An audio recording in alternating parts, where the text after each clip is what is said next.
Greetings from LA, my dear friends. This is Daisuke, and I very much hope that this video finds you well and in very good spirits wherever you are in the world. And today, if you don't mind, I would very much like to continue on with our journeys, our discussions, our discoveries, and our explorations with respect to the recent releases made by the Criterion Collection during this year of 2024. And specifically, I'd like to draw our attention, if I may, to the films that can be found in a brilliant collection of films released by the Criterion Collection earlier this year in 2024. And this is designated collectively at spine number 1203 of the filmmaker artist extraordinaire, the one, the only, Chantal Akerman. And this is a collection of her works under this collection titled Chantal Akerman Masterpieces 1968 to 1978. And as some of you know, we have been going through each of the films in this brilliant set from this brilliant filmmaker artist. And it has 3 discs, Blu-ray disc number 1, and then number 2 and number 3. And now we come to the films that are found on such Blu-ray disc number 3. And one such film, it's another amazing, remarkable achievement. And this is a work which is described as being from the year 1976. And the name of the filmmaker is Chantal Akerman. And the name of the work is News from Home.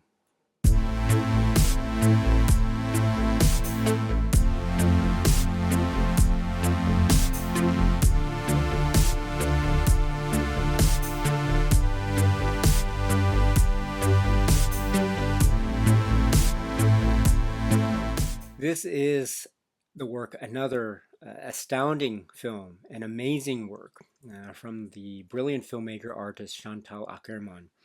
And it is described as being from the year 1976. It is approximately 89 minutes in length, so it is regarded as a feature-length film in a lot of circles. And it is featuring, shall we say, in an interesting way, featuring Chantal Akerman, and also featuring Natalia, who is the mother of Chantal Akerman, in a very, I think, profound and personal, deeply personal intertwining between cinema and art and life. And we are privy, as viewers, to some of the details of the life, the inner life, and the lives of this relationship of the people, Chantal Akerman and her mother, Natalia. And we know that Natalia was one of the most important people and most significant people in the life of Chantal Akerman. And it shows through in a number of interesting and complex dimensions in this incredible, important work, which is called News from Home. News from Home is, it's astounding. I think if we were to try to describe the structure of News from Home, and we have shots of New York City, and various aspects of New York City throughout the course of this. And these are shots where we have the scenes in exteriors, some parts of the busy hustle and bustle of traffic on the scene. Sometimes the camera is fixed, other times there is a slow motion to the gliding, say, movement of the camera as it goes from one corner of a particular shot to a particular geographical place to another. Other times there might be an instance where the camera is fixed in place, not just of an exterior shooting or locale, but someplace indoors or interior. Perhaps specifically, or most striking example, is the subway system of New York in the 1970s. And we have shots of the subway platforms with trains arriving and people getting on and getting off of trains. The camera might remain fixed in that instance.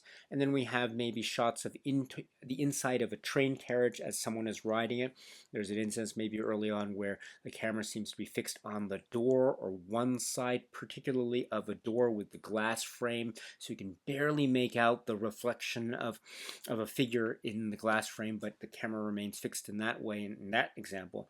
There are some examples later on where the camera is shooting down the actual lengthways corridor aspect of one of the train cars. So we see people who are sitting. Some people are standing, but many people are sitting in the passenger seats. Most might not be uh, purposefully acknowledging the existence of the camera, but once in a while you'll see glances towards the position of where the camera is. So we assume that that person being shot on in real life, as it were, is just looking back and perhaps wondering what's going on. You see instances of this as well. Sometimes when the camera is traveling in maybe other interior spots of train station corridors, for instance, there's an instance where an elderly gentleman was walking down but looks back and sees what's going on in terms of the camera. So this is very interesting as well. Outdoor scenes and indoor scenes, sometimes or most of the times the camera is fixed, but there are times too where the camera seems to be gliding along with, say, a train passage, or maybe caught in traffic looking down towards a busy street, maybe in Midtown, or maybe there might be a pan or a sweep across yet a different part of New York City, or there might be scenes that take place in the early morning hours, or maybe in the twilight hours, as it were. Sometimes there might be scenes that take place more exterior, as maybe a boat or ferry is leaving and giving us a shot of the skyline of New York, and this is 1970s. And we understand from the materials that are provided in the great booklet, we understand that this is corresponding to footage shot in 1976. Or partially shot in, partially shot by Babette Mangols, for instance, but shot here. But in terms of the decor, we understand this is 1970s New York, and so sometimes there might be instances where we see a skyline. World Trade Center appears at one point as well. So. We do get instances of New York of, say, the past of 1970s of a certain fixed point in time, but we see various vantage points. What's interesting about the shots, well, there are many interesting things about the shots, but one aspect is it's interesting that we don't necessarily see people speaking to the camera or being interviewed per se. There are instances too where it seems like we are watching shots where there is movement. There might be cars passing by, but we don't necessarily see the activity, the hustle and bustle, the rumblings of human activity, the evidence of people there. We see buildings. We assume people are in those buildings. We see cars. We assume people are driving those cars. We might see people walking in the distance. Some shots, however, don't seem to emphasize or don't seem to go out of the way to try to find, say, the human element of this part of the city or that part of the city. Yet other shots, I think, showcase the passerbys or the people who are just very randomly in the shot or at the particular location. So it's an interesting juxtaposition between, say, the element of the evidence of a kind of a human existence on the one hand, and yet also there's a way in which some of the shots are very interestingly, seemingly perhaps on purpose or not, bereft of any kind of emphasis on human activity, focusing more on the objective space or the shapes or the geography or the architecture. It's absolutely a brilliant juxtaposition, even within the contours of the style and the approach of the film itself. I haven't even gotten to the sound and the monologues and the letters yet, but this itself, I think, it's showing, I think, the inherent purposeful contradictory juxtaposition, juxtaposition between contradictions that is so inherent in Chantal Akerman's works.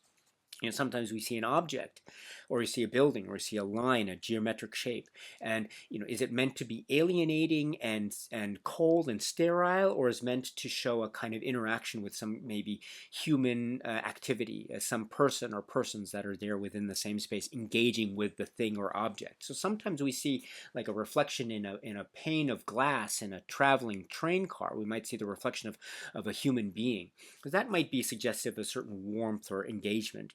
And we also see accompanying that shots of people sitting or walking, maybe a busy street too, where a lot of cars, where it's undeniable that there are people driving those cars. So there's a kind of idea of activity or life on the one hand, but then there are other shots that have a certain serenity and perhaps a sterility that, and it makes, I think, makes it even more potent, the fact that, and more evident, the fact that there don't seem to be any human beings evidently shot on screen per se.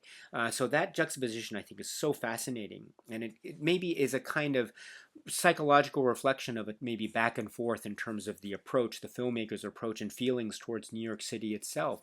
And this brings us to the other fascinating, again, so many fascinating aspects of this. One other fascinating aspect of this brilliant, brilliant film, that is the words. As we watch these shots of New York City, and they are of certain duration, certain length, and they cut to something else. As they say, sometimes there's motion, sometimes there isn't. Sometimes it's daylight, sometimes it's a little bit the evening hours, darker, etc. But as we watch this montage or collection of scenes and shots of New York City that are still moving and alive in their own way, we also hear throughout, not continuously, but there are moments of a type of non-speaking passages, and then there are moments of speaking passages. And those speaking passages are, we understand, the voice of Chantal Akerman, the filmmaker herself, but we understand that she is reading letters or passages or excerpts of letters that she has received from her mother. And we understand too from some of the Criterion materials that when Chantal Akerman was living in New York in the early 1970s, she was having writing correspondences with her mother, Natalia. And so here we have her readings of these letters from her mother over the course of, or interposed over the shots of New York that we see, which is itself another fascinating juxtaposition, because here we are invited, much like we have seen in some instances of the geometric shapes and the human activity versus lack of human activity, or the semblance thereof anyway, even within the frames and shots of the visual parts of News from Home. We understand that there might also be inviting us a sense of the potential of reading contradictions within contradictions, or congruity, things that might be aligned or disaligned depending on how we might read it. And that is true with regard to words and image here, which is another fascinating thing. It can either be alienating or it can be soft and welcoming and warm. It can be perhaps maybe an invitation to sadness and a type of detachment, or it could be something of an invitation towards maybe empathy and maybe understanding the other. In this case, the positioning of Chantal Akerman herself, and trying to understand the positioning and relationship and the viewpoint of her mother, Natalia, as she is expressing it through the many correspondences that we see. And it goes into a lot of detail. Sometimes names are mentioned, sometimes maybe this person, that person are having a fight. Your father is wondering how you are doing. Are you okay with money? It's almost time for school over here. I'm asking you a lot of questions. You haven't necessarily answered me. I'm getting a little bit frustrated. Would you mind letting me know how you are doing? Are you with anyone? How much money are you making, etc.? Do you want me to send you some more money? Can you please let me know if you've received the money that I sent last time, etc., etc., etc. Please be sure to visit your relatives here, or I think I'm going to try to send something to you for with someone who's going to be visiting New York very soon.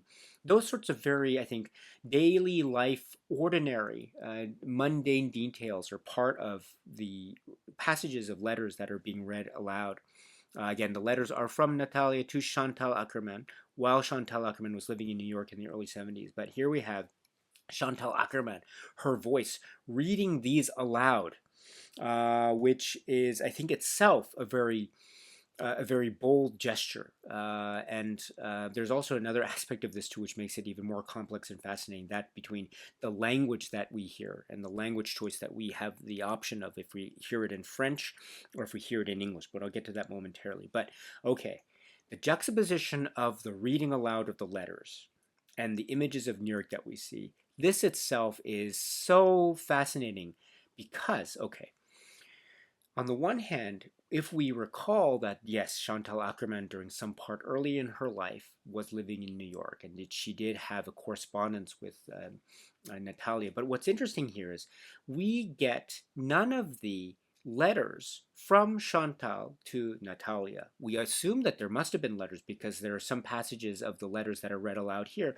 where the mother refers to a letter that was written and she's responding to a letter that was written to her by Chantal Akerman. So we assume, therefore, there must have been, to a certain degree, letters from Chantal Akerman to Natalia, but we don't get any of those details, at least directly, or read aloud here. We only get the perspective and the letters of the mother to the daughter, or the letters that were sent or addressed to her daughter in New York. So they're separated by a distance, they're separated by maybe not knowing what's going on, but we do get this, in an interesting way, one side of the correspondence. Now, how does that affect one's view or one's sense of this? It might have a certain frustrating or alienating effect in that we get one side of the conversation. And perhaps this one side of the conversation might seem on the surface to be at some points maybe nagging, maybe a little bit irritating, demanding things. Why haven't you written back to me?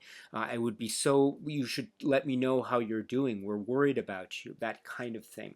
So it could be maybe an attempt to express in the cinema terms type of frustration of the little mundane things that the child here, Chantal Akerman, might have been feeling at some point or another vis-a-vis her mother, and maybe in the correspondences that are being read here. So that could be one thing that's going on, which I think is very plausible and very reasonable given the contours of what we're shown and what we are hearing, what we're privy to hearing when we watch news from home and when we hear news from home.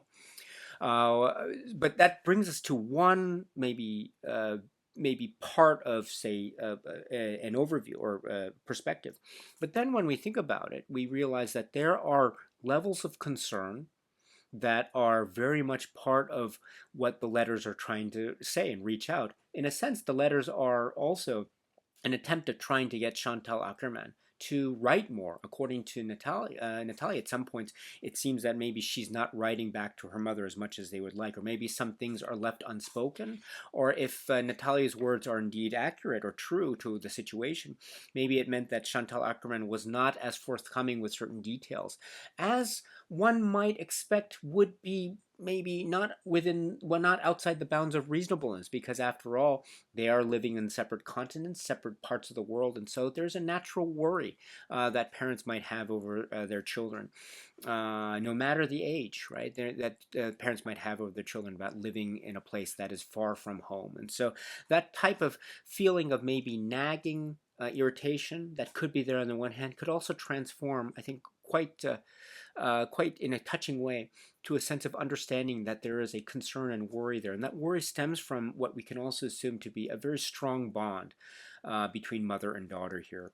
And so this is, I think, a really important point to make, because it also highlights a contradiction, a seeming contradiction between the feeling of irritation on the other and the feeling of worry and concern with, on the other side of that, which also shows the juxtaposition of contradictions, which itself could be based upon how different perspectives could be said to be expressed within the same film, right? Because the perspective of the mother seems to be expressed obviously through the letters themselves, and also what we can assume to be the perspective of the daughter, or Chantal Akerman herself, and they sometimes might be at odds with each other. But what's so fascinating too is how this film, News from Home, could be said also to be maybe an attempt by Chantal Akerman in her own way to try to bridge that gulf, bridge the divide.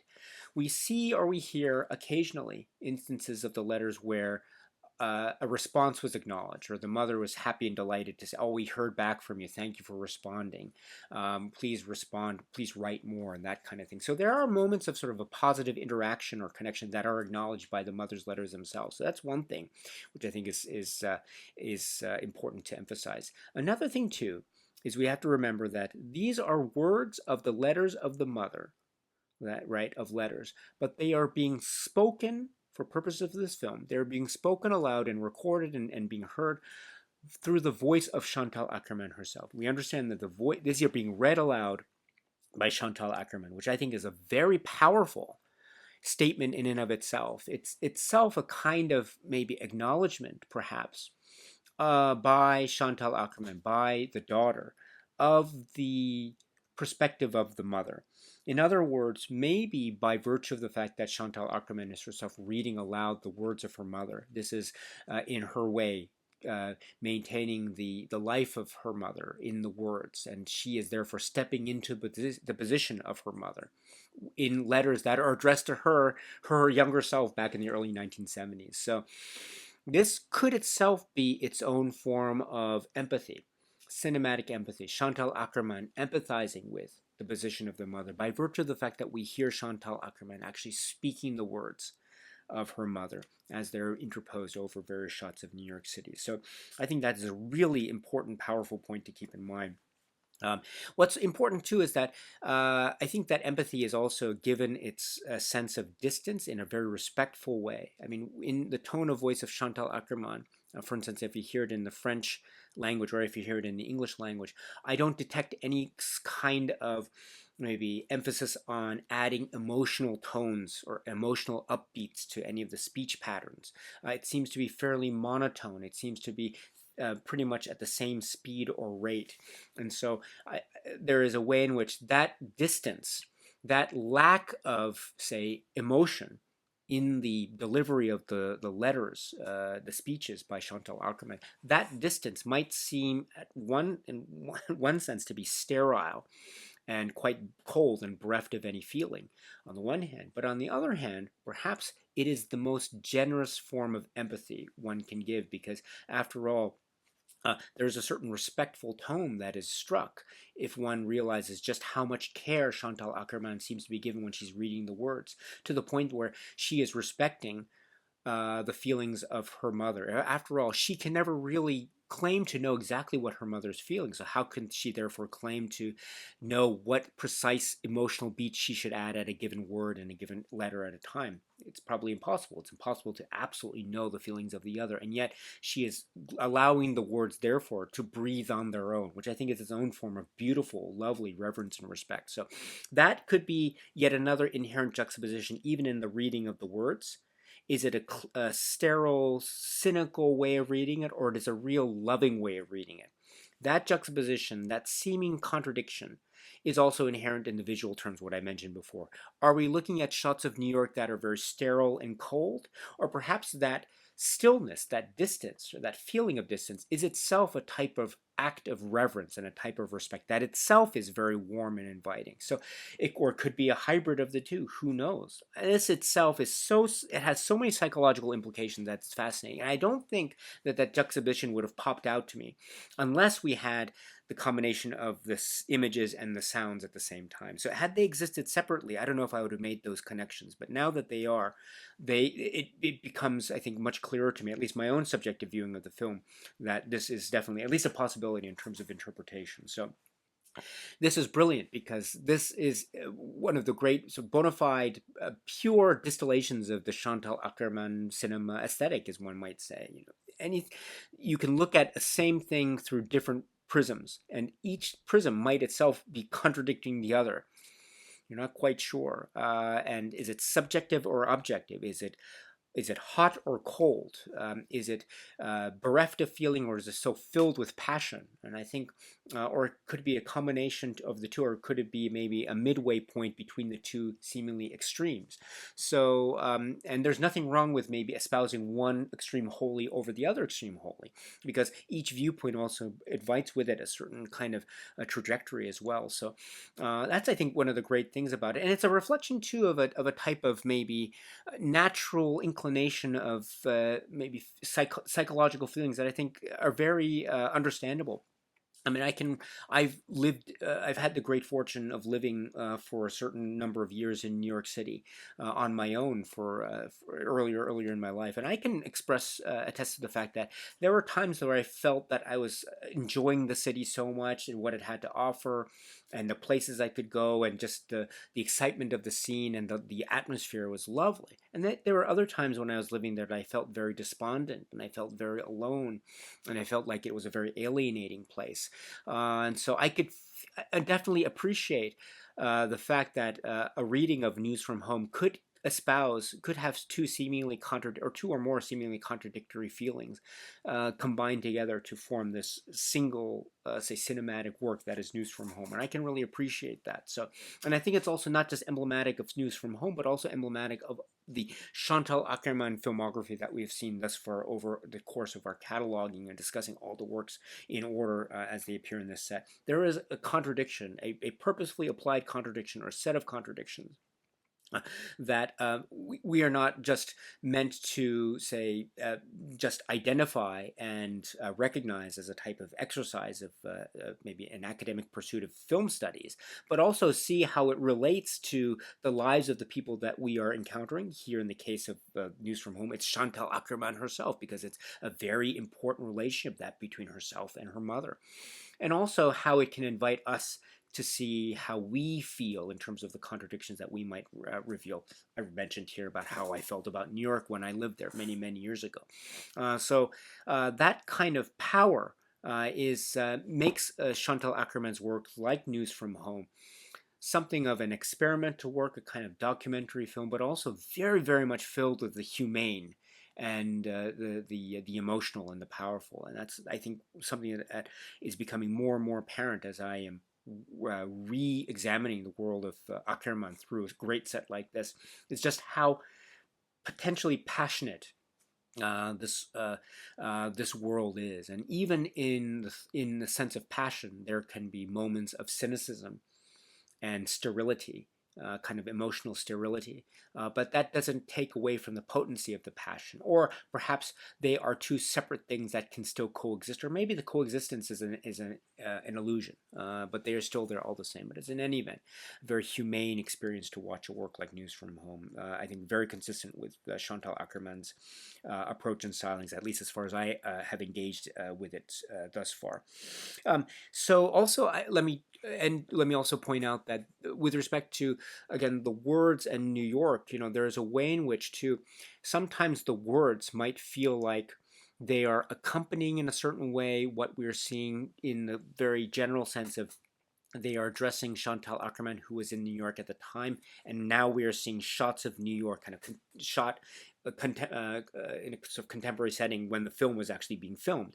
But it's, again, letters to Chantal Akerman while she was in New York set against the shots of New York. So they're not necessarily shots of Chantal Akerman acting out the situations that are described in a letter per se, but they are shots of New York. So we can get a sense of a type of connective tissue between the words that are being spoken, or the concept of the letters and where they're addressed, and the actual location itself as well. So there is a kind of alignment, perhaps, that could be said to be occurring between sound and image. But there's also a disjointed feel, because it seems like the concerns of the daily routines and the details back home seem to be, in some instances, quite foreign and quite separate and apart from what it is we're seeing. Sometimes there are details about, as I say, friends or close relatives or neighbors or the community starting school, or father is proud and worried, etc. We don't see images of the mother and father or members of the family, etc. We see New York. So that itself is very distancing. And also, too, maybe there is a concern that Natalia's, her mother, is expressing in the film or in the letters, but that concern doesn't seem to have any direct manifestation in the images that we see. For instance, if even if the letter might be mentioning, please write back, we're worried about you, if the shot is showing, say, traffic or a building, or a passage of a train, etc. That itself might be suggestive of the image maybe avoiding the topic of the letter that's being mentioned or referenced at the time, maybe even ignoring it completely. So there is also a sense of perhaps this is a visual representation of ignoring what it was that the mother's letters were saying to the daughter at the time. And if that's the case, then how do we recognize it and reckon with it now, especially if it's done in this way that I think is very evidently so? Does this mean that this film, News from Home, can be seen as a kind of document of guilt on the part of the daughter vis-a-vis her mother, and how the daughter might be seen to have been treating her mother, how she sees her actions as treating her mother? We're not privy to that because, again, we don't know the details specifically as expressed in this film, because you don't see what Chantal Akerman herself was doing in response to these letters. We don't hear her letters back to her mother, etc. So we're not quite sure, but we can get a sense of at least the possibility of this. So that's another contradiction. We can see the congruence of words and images, but we can also see the distance, the gulf, the rift between them. And you can also see them both at the same time, which I think is fascinating. And that kind of simultaneous interpretation and how it has deep roots in sort of psychological reading, I think, is again one of the key aspects of Chantal Akerman's works. Things feel like they are, they're lines and geometrical lines, but then they have life to them. It may be a building with cars, but then there are people overflowing the train system, or maybe there's a letter that feels very nagging and irritating, but it's filled with a lot of love and concern for her daughter. Maybe the life away from home is one where we're ignoring, or the daughter is ignoring the concerns of the mother. But there are instances where the words are being spoken by the daughter for purposes of the film. So that itself could be its own mode of empathy, or perhaps atoning for a kind of guilt, perhaps. Who knows? There's a lot going on here, and perhaps so much so and so personal that maybe it's impossible for someone outside of this dynamic to know the real answers. And perhaps it's not our place to, but we are at least invited to wonder and question and query in this way that is still very much an engagement on cinematic levels of Chantal Akerman's achievement here. So it's a wonderful achievement all around. And then one other thing I want to point out is that one can watch this film, News from Home, with French language or with English language. So that means you can watch it with the reading of the letters in French, spoken by Chantal Akerman, or the reading of the letters, the reading of it and the speaking of it takes place in English, also by Chantal Akerman, which is itself very fascinating because Chantal Akerman, of course, has made films before in the English language. The film, for instance, Le 15 this was with Sammy Slingerbaum, with the young woman in the apartment and speaking with a very interesting tone of voice in the English language. And so that was one instance. But what I think is so makes the conversation even yet that more nuanced and complex is, I think, depending on the language that's chosen, one can also get a sense as a viewer, one can get a sense of how close or how alienated maybe the positioning of Chantal Akerman is vis-a-vis her means of empathizing with the position of her mother Natalia in the reading of the letters. One can say perhaps it might be possible to interpret because my assumption is that the letters themselves were most likely not written in the English language initially. So to have them being spoken in the English language, which is not their initial or original language, might itself be, and as I think earnest the English is, that itself might be its own inherent, maybe one extra step right? Whereas the French language might be said to be, if that language was indeed the original language of the letters, that itself might be considered to be maybe that one step closer, as it were. But that doesn't mean, that's not a remark against one language reading of this film being, say, superior or inferior to the other. No, on the contrary. What I mean is I think there is a different way in which one can get a sense of, say, the psychological positioning of Chantal Akerman based on the language that we hear her reading. And each psychological positioning might itself be different from the other, but it's still wholly consistent with the film because this film is filled with those sorts of contradictions to begin with. So to watch the film with the English track or to watch the film with the French track, I think you get a wonderful experience either way. I really do. You get a wonderful experience either way. So my strong suggestion is you watch the film in one language and watch the film in another language, and ideally watch it in one language many times and then watch it in the other language many times. You really get a sense of there's a way in which maybe some moments where there might be this feeling of a gulf, a little bit of a gulf between the words that are spoken in French versus the words that are spoken in English, but that is also very consistent with that feeling of a gulf, both audibly and visually, and also New York and back home, the mother's feelings and the daughter's feelings, etc. But sometimes also in an interesting switch here, you can also get a sense of how similar they are. The rhythms and the cadences are similar, and so perhaps that gulf that one might feel or get a sense is there is perhaps even not there. And that connection might be there inherent, which means that that could be a great commentary on the fact that maybe for Chantal Akerman, there is a way in which her empathy can transcend language, which if that is, I think, an accurate reading, which I think is definitely a possible reading, that is really, really powerful. I'm incredibly impressed. Now, I am in no way of making that determination, I think, in a reasonably satisfying or convincing way, because unfortunately, I cannot speak the French language at all. So my ability to understand and glean from this a certain degree of, say, the possibility of empathy, I can only assume based on my own ears, of course, but of course they are untrained in the sense that I'm not fluent in the language. So that might be an impediment to me in my own reading of that. That being said, I do think there is something there, at least from my own vantage point. And I think that is also itself a very powerful type of a statement. But also, it's an interesting way in which you can watch different language versions and get something different out of it, but still, even if it's something is different, then it's still itself something that contributes, I think, very consistently with one's overall reading with the film. So that's great. It's absolutely great. So I recommend strongly listening to it with English or listening to it with with the French language. I think you'll get so much out of it both ways, definitely. So I like this film very much. I really do. I like this film very much. I mentioned before that I used to live in New York. I don't live in New York anymore. And I remember I saw this film.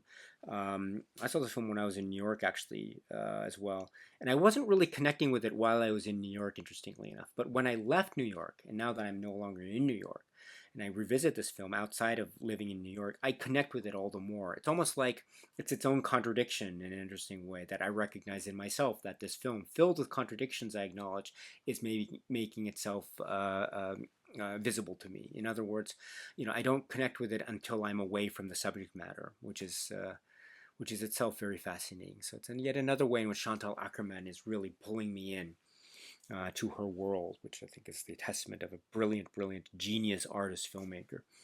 I really do love this film. So this is the work which is News from Home. The Criterion Collection has released this film, News from Home, on the third Blu-ray disc of a 3-disc Blu-ray set here, which is Chantal Akerman Masterpieces 1968 to 1978. As I mentioned, it is the first film on Blu-ray disc number 3. So such Blu-ray disc number 3 is what I have in the player at the moment. And it does accompany this Blu-ray menu, which has a lovely collection of moving images and shots from the various films. So I've just blocked it out, unfortunately, because I don't want to offend the YouTube copyright gods. I've just blocked it out here, but I hope you can forgive me. But when you put in the disc, Blu-ray disc number 3, we have News from Home, and then another film, Les Rendez-vous d'Anna, which we'll talk about in a separate video, and then supplements that are specific to this Blu-ray disc number 3. So we'll talk about those supplements, and indeed the other supplements that can be found on the other discs. And we'll talk about that when we round out our discussion in a separate video. But we'll save our topic. We'll save comments on that for now. Although there are some interesting points to be made with regard to her mother, Chantal Akerman's mother. So, which is, of course, as we know, relevant to the film News from Home. But we'll talk about that on another occasion. But for now, let us see News from Home here. And when we select News from Home, we are taken to a submenu. News from Home doesn't have here, at least on this Blu-ray anyway, any type of News from Home specific supplement that is linked to the film specifically in its own particular sub menu. But we do get the movie option, chapters option, which is great too. And then the audio options, as I mentioned, News from Home is presented with its original French soundtrack and an alternate English language track. To switch between audio channels while viewing the movie, press the audio key on your remote control at any time. So let me just, before I move to the presentation, let me say that I love this. Actually, this film was made available in a great DVD by Criterion under the Eclipse series, which is what I mentioned earlier, and the New York Films disc of that Eclipse series, Chantal Akerman in the 70s, which is what I have here. This is the set itself, Chantal Akerman in the 70s, Eclipse series number 19. And one of the discs here was the New York Films, La Chambre, Hotel Monterey, and News from Home.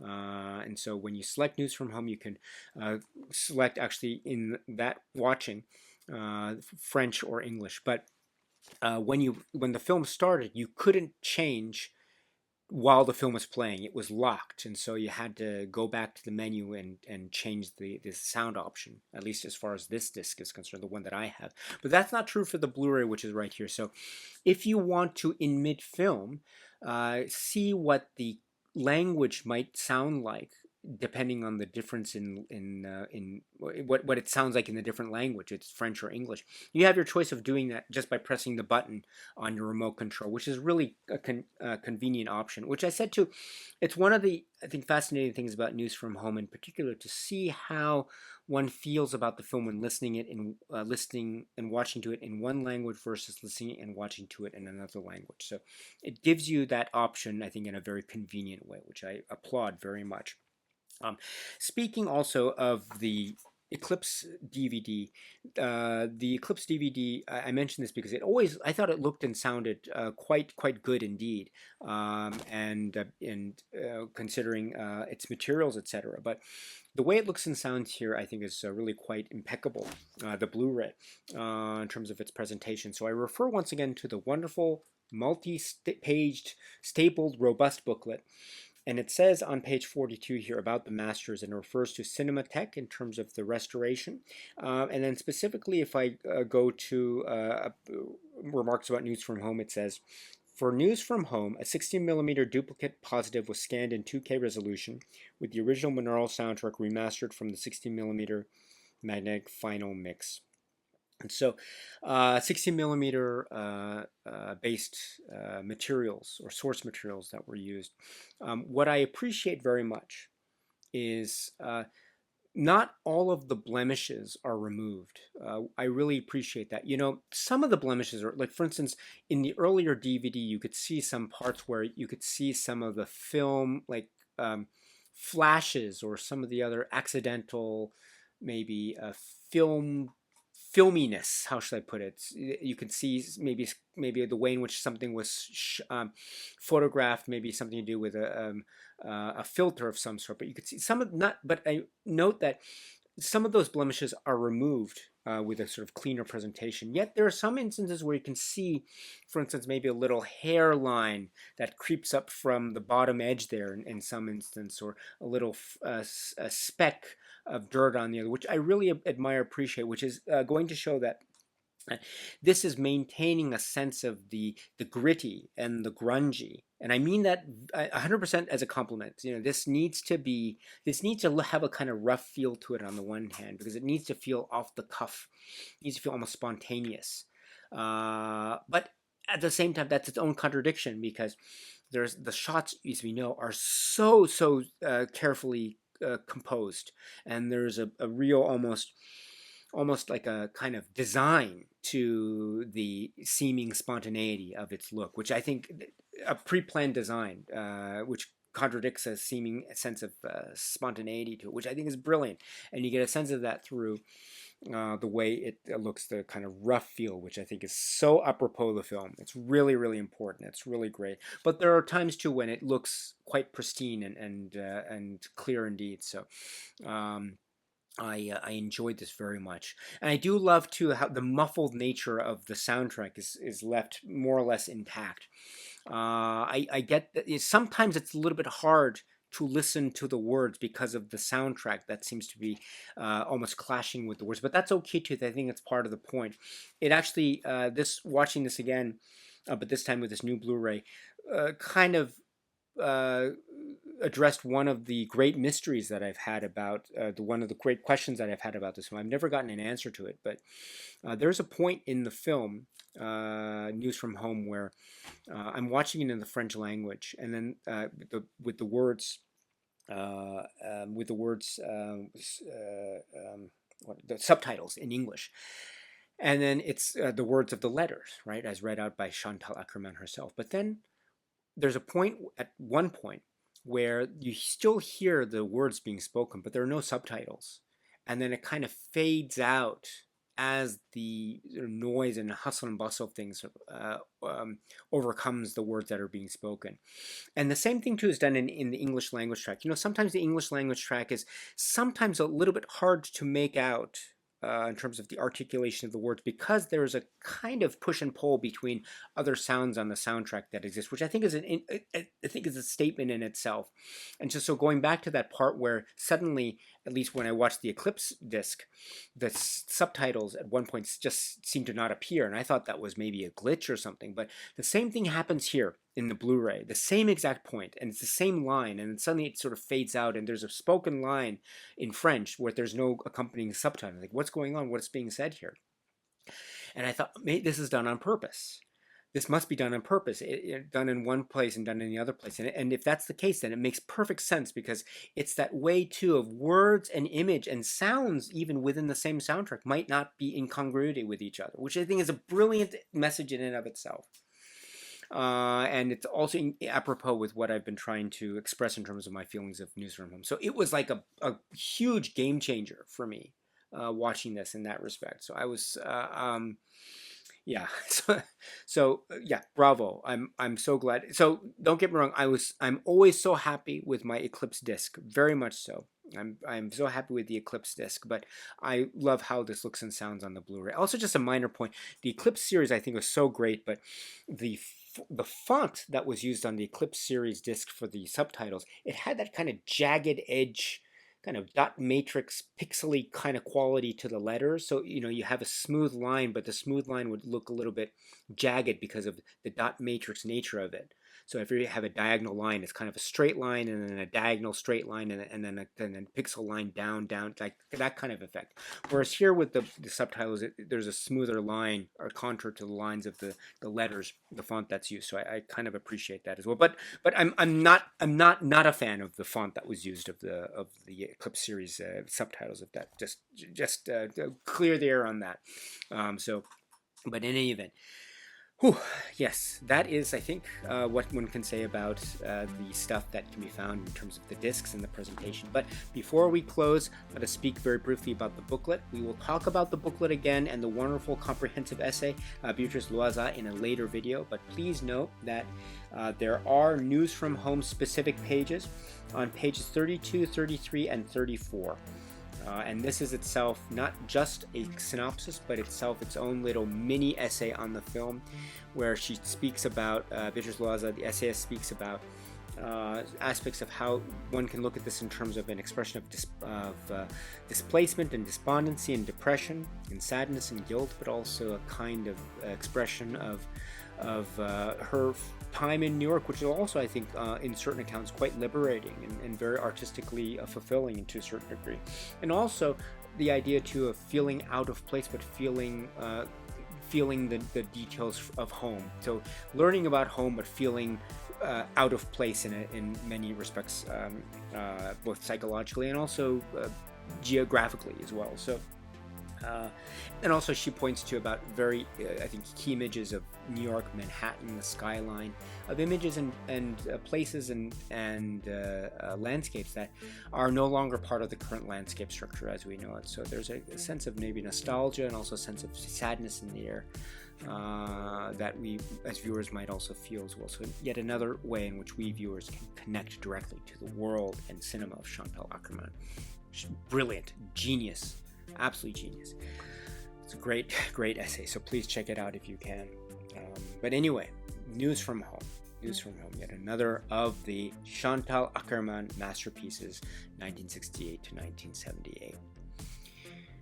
So, my dear friends, that's it for now. So we will continue on with our Chantal Akerman discussions. I'm so sorry. I'm really, really sorry. You know, I am not at all an expert when it comes to Chantal Akerman. You know, I can only speak about it in terms of my own subjective experiences, but even those, I admit, are very shallow. So I'm very shallow already, and then on top of that, I don't have any good knowledge base when it comes to the works of Chantal Akerman. So I am totally out of my league, out of my depth when it comes to this, but I'm still very much a fan. That doesn't prevent me at all from still admiring and loving these works so deeply. And I really do. And I'll try to keep on expressing why, and I'll try to do so as well for the next film, in the next video discussion. So if you're interested, I look forward to seeing you at the next film video discussion. But in any event, my dear friends, whatever the case may be, I very much hope that you continue to be happy and healthy and well, and that you continue to watch a lot of great movies, including the works of Chantal Akerman, News from Home and elsewhere, including other works in the Criterion Collection and beyond. So until the next video, my dear friends, stay strong, stay safe, and cheers.